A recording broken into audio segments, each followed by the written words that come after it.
Super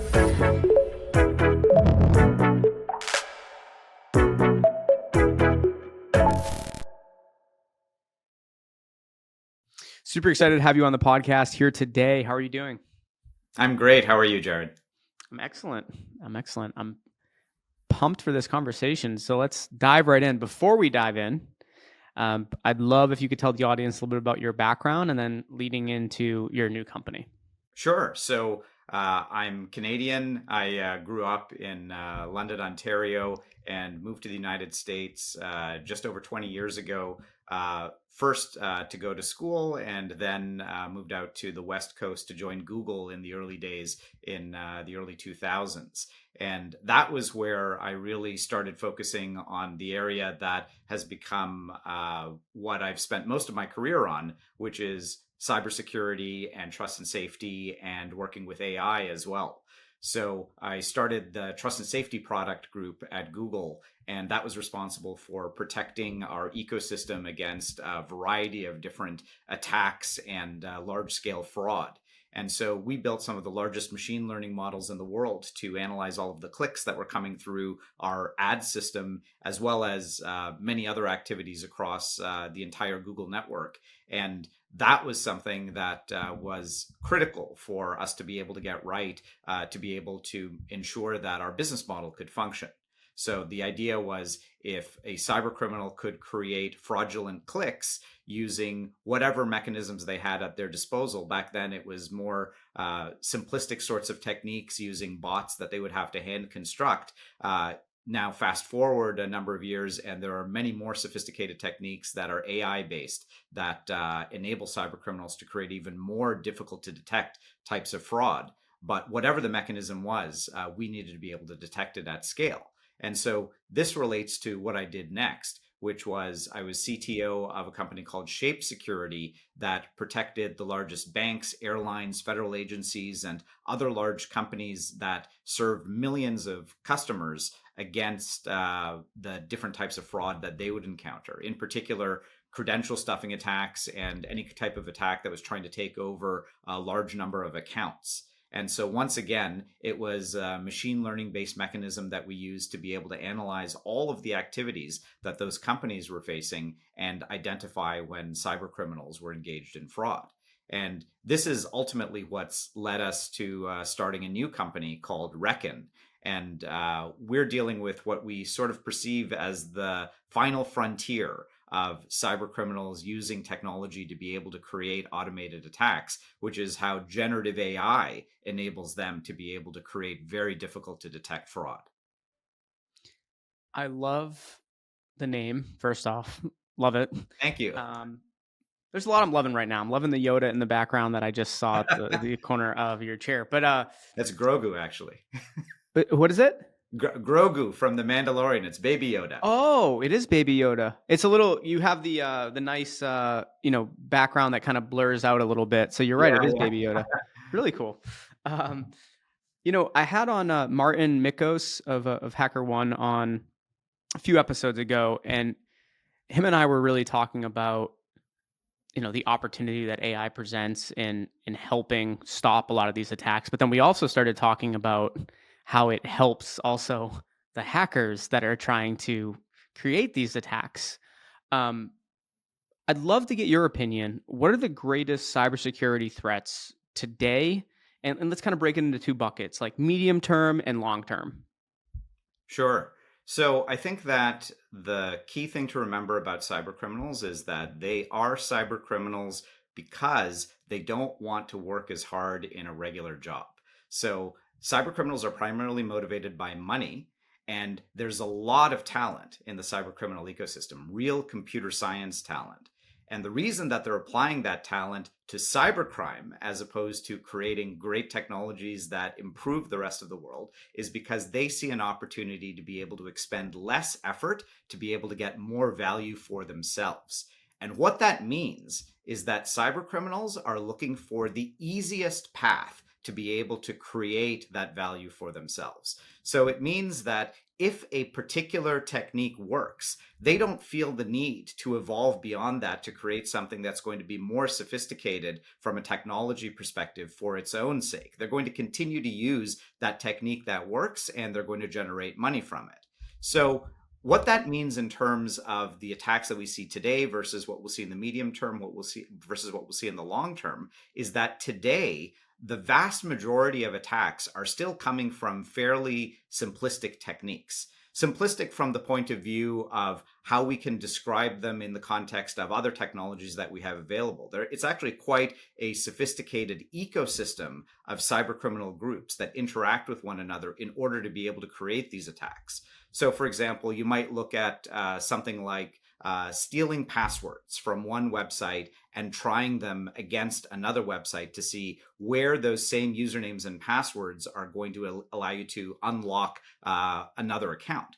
And that seems like a fairly straightforward process. But if you want to be able to do that with 1 million stolen usernames and passwords, you can't just write a script on your machine and log in 1 million times with those stolen usernames and passwords. If you were to do that, then any rudimentary security system that's implemented on the website that you're attacking would identify that it's the same IP address that's logging into a whole bunch of different accounts. And so one of the things that cybercriminals started to do maybe about 10, 15 years ago was use botnets. So they would send each login attempt from a different IP address through that botnet. And now all of a sudden, it doesn't look like a single script from a single machine that's hitting that website with 1 million different usernames and passwords. And so what that means over time is that there are different cybercriminal groups that specialize in stealing the passwords, in taking over machines to be able to create botnets, in reselling that botnet capacity to other cybercriminal groups who actually want to then implement that attack to take over accounts and then do something with those accounts that they've taken over. And so each of those steps is fairly straightforward from the cybercriminal's point of view, but taken in aggregate, it's a complex cybercriminal ecosystem. But it works very effectively, which is one of the reasons why Shape was successful, because those types of attacks were becoming a huge problem across every single website and mobile app that you could think of. And so we use sophisticated techniques to be able to analyze that traffic, to be able to identify when there was bot activity and when there was fraud that was being undetected. And that's something that is a cat and mouse game over time.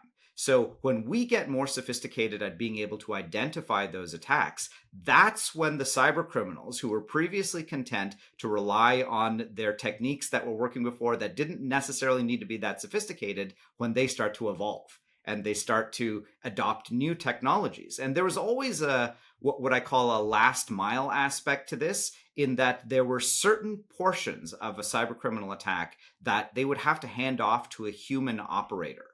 And all of that has now changed in the context of generative AI, because generative AI understands natural language. It can simulate natural language. It can simulate speech. It can understand speech. It can perform all of those actions that we previously thought required a real human being. And that's one of the reasons why everyone is so excited about generative AI from a legitimate enterprise standpoint. But it's also the reason that cyber criminals are extremely excited about generative AI and why they're adopting it at, in some cases, an even faster pace. It's so I guess what the different buckets, but what the general public, when they hear that, they get a little bit worried, right? Because now you're also, while generative AI is going to allow us to better fight these cyber criminals, it's also giving some more power to those cyber criminals as well. So I want to continue on that. You already gave us a piece of it, but let's continue on the topic of how AI affects these cybersecurity issues, maybe like some of the other ones that you've identified as well. Sure. So I think that there's still a lot of discovery that's happening right now in terms of how generative AI specifically is going to change traditional information security and cybersecurity. So on both the attack and the defense side, There's a lot of research, experimentation, as well as conjecture. So, from a defense standpoint, I think that people are excited about using generative AI to try and find vulnerabilities in their infrastructure, to find vulnerabilities in software that they're using, and also automate their SOC operations. So when you can understand natural language and you can create multimodal systems that are capable of performing actions in a number of different dimensions, now you've got the hope of being able to take in all of the data that you've been analyzing in your infrastructure, sometimes in a SIM, sometimes in a bunch of different systems, and then operationalize many of the actions that your team has to perform on a regular basis and automate that.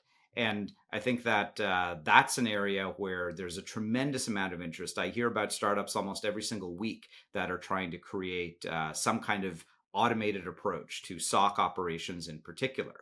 From the attack standpoint, cyber criminals now have the ability to understand how to be very comprehensive in terms of analyzing an application that they want to attack through the use of generative AI. So it accelerates their human operations as well. When they're trying to hack into a system, they're trying to understand where there might be the use of open source packages that aren't fully patched. There are a variety of different ways that generative AI enables them the same way that a human operator who's trying to perform any kind of research can get accelerated through using something like an LLM. So I think that the net effect of that is that everyone on both the attack side as well as the defense side is going to be using AI over time, but we're still in the early stages of that. We're not necessarily seeing that across the entire ecosystem. Let's shift focus a little bit to something else I wanted to get your opinion on. And it's really, what are you seeing companies get wrong about AI? We always talk about like what everyone's doing, that's great, but like what are they getting wrong about it?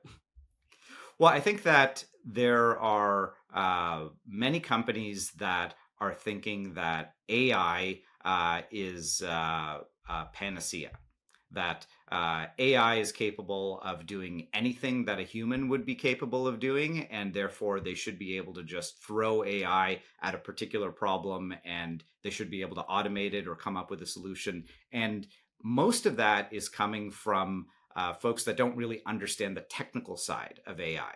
So the fundamental misunderstanding that I see is that business people across basically every single industry are conflating AI, specifically generative AI that we have today, with AGI, or artificial general intelligence.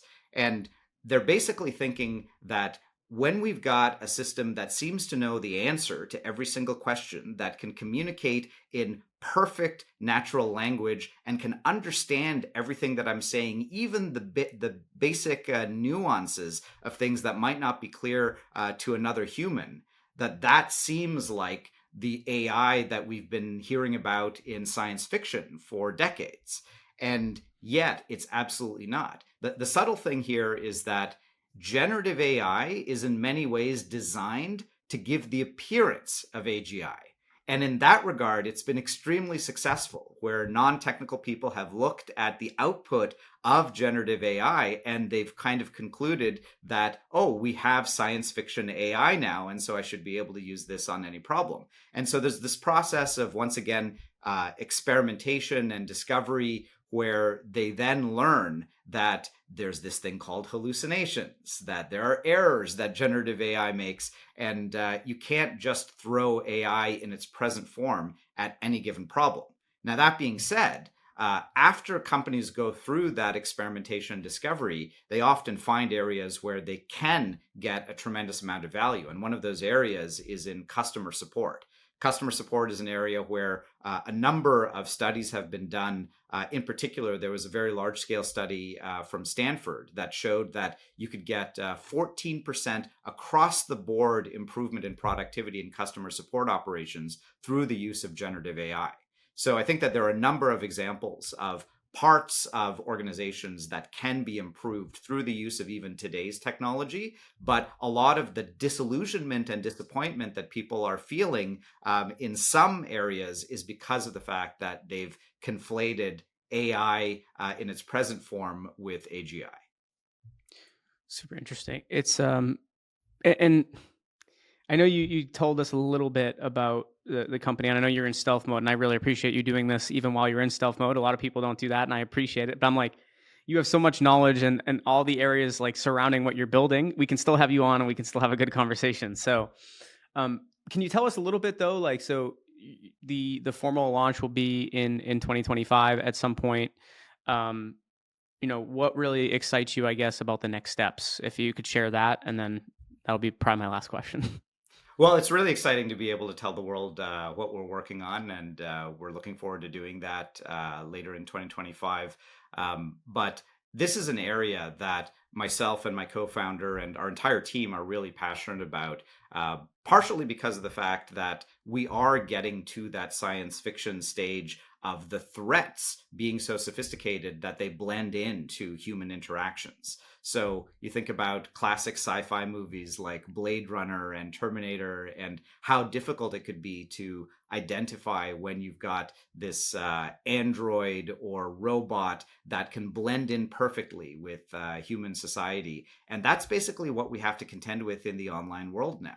So you look at all of the bots on Twitter and other social media platforms. You look at fraudulent voice calls and video calls and emails and texts that are being generated using generative AI. And it's getting increasingly difficult for regular non-technical human beings to be able to identify when it's a real human being that they're talking to versus a robot.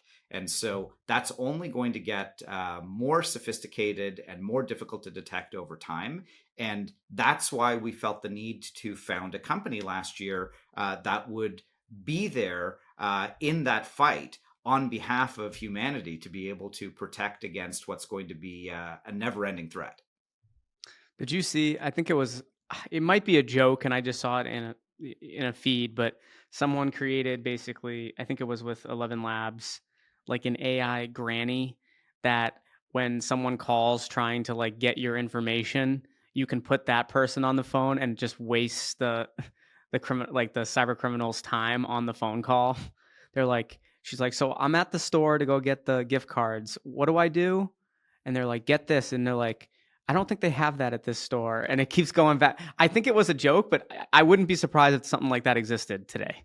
Yeah, in fact, Um, yeah. there are a number of mechanisms like that. There are voice systems like that. There are text systems like that. A number of different sort of revenge against the scammers services that people have created because of the frustration that they feel about the level of fraud that already exists through all of those communication channels. And the thing to remember is that people have felt that level of frustration even before generative AI came onto the scene to be able to make this problem much, much worse. So it feels good and it's fun to be able to use a Gen AI granny to be able to waste the scammer's time. But the thing we have to remember is that in order to be able to use a mechanism like that, you first have to be able to detect that it is a scammer. And that's the hard part. Being able to make that determination in such a way that you don't have the AI granny calling up a whole bunch of real humans. I'll just say one of the last points. And why I'd want to investigate if that's even a thing, right? Because you've probably seen this. There's so many applications now that they're putting out these demos, and it's not how the platform will actually like react. Like it's perfect scenario demos where the conversation is like, I'm not saying that we're not there for certain things, but I think what I've noticed more lately with a lot of these AI applications is maybe putting out that things are a little further along with like individual products. I don't know. We've had that. This is not just an AI thing. This was whenever there was some big technological innovation, we had something like this. But so that's why I have to do my due diligence to see if that granny thing's actually legit or not. But anyway, I want to thank you so much for joining me on the podcast here today. I can't wait when you formally announce more about Reken. And please let us know at that time. And it's Reken, right? That's right. Perfect. It's Awesome. the Thank you so much. Dutch word for calculator count. I like it. It's so easy to remember too. So it's I'm very excited for when you formally announce. Please keep us in the loop, and we'll put out an announcement about that update. And thank you so much for joining me here today. Thank you. Great talking to you.